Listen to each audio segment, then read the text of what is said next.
La question qui se pose est comment la vie divine venue dans l'homme lors de la régénération pourra-t-elle accomplir le dessein éternel de Dieu?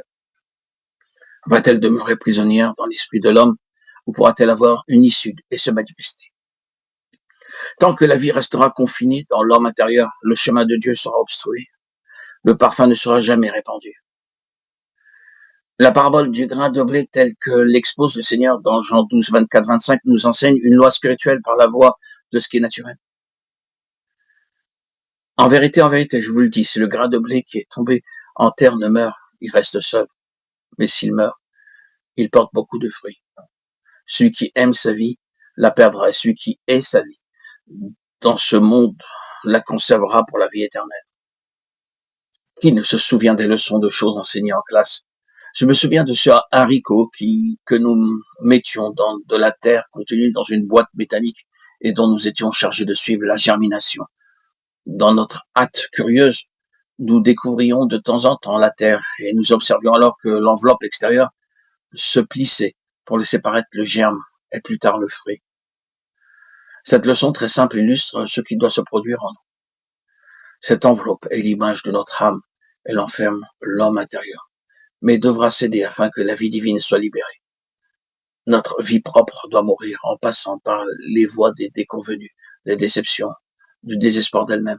Et comme l'enveloppe qui a cédé doit disparaître, de même notre vie propre doit être perdue pour être ôtée du chemin de Dieu. Pour un grand nombre de croyants, l'enveloppe de la vie propre n'a jamais cédé.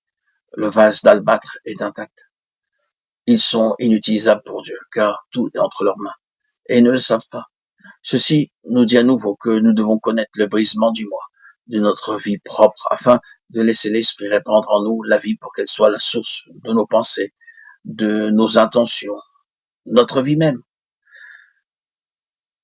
Désormais, ce sera Christ en nous qui pense, révèle. Tout est entre ses mains. Notre âme est conservée, gardée pour servir sous le contrôle et le gouvernement de cette vie. C'est elle qui est sa lumière. Le Jabok est franchi, Péniel est atteint. Une phase nouvelle commence, car toute confiance en nous-mêmes est perdue. C'est la leçon de la hanche démise de Jacob. Il boitait. Dieu doit frapper fort pour nous briser. Et il veillera à ce que cet état de faiblesse soit maintenu durant toute notre vie. C'est là sa sagesse.